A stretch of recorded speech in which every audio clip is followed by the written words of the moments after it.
It's time to talk tactics with Robbie. Rob, crosswinds. This is one stage where they really come in.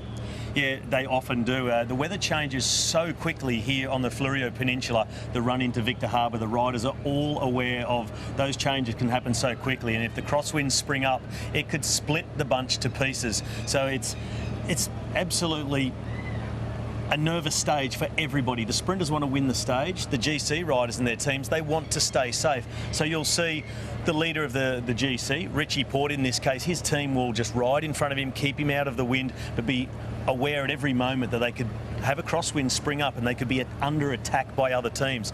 They ride the front. They'll also just look to keep a breakaway under control if there's one up the road, and there is one today.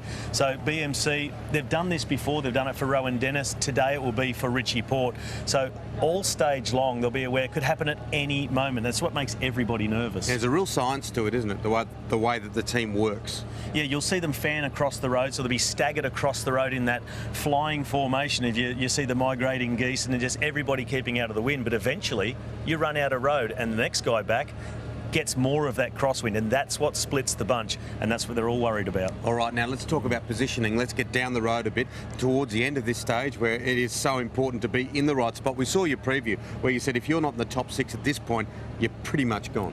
Yeah, and that's right, and you'll see the battle really begin as they come into Victor Harbour.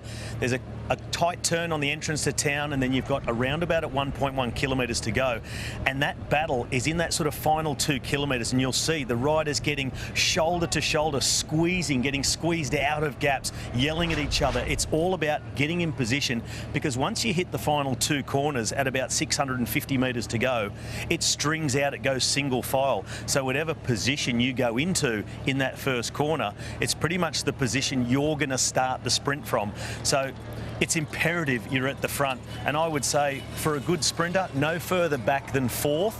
Andre Greipel, he's won here before, that's what we're seeing on screen, led out in 3rd position from the corner and then sprint all the way through to the line. Simon Guerin's very similar last year, so if you're not in that first 4 or 5 out of that final corner, it's all over. You're not going to win the stage.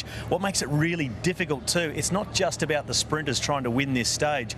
GC riders are also mixing it, trying to stay up there, because remember, Richie Porte last year in the last 500 metres lost 8 seconds to the bunch because it split. So they need to start right at the front. So it's a very tactical, very nervous and really intense run into the finish here. I know you always carry a crystal ball with you, so what's your prediction? What's going to happen here? Caleb Ewan?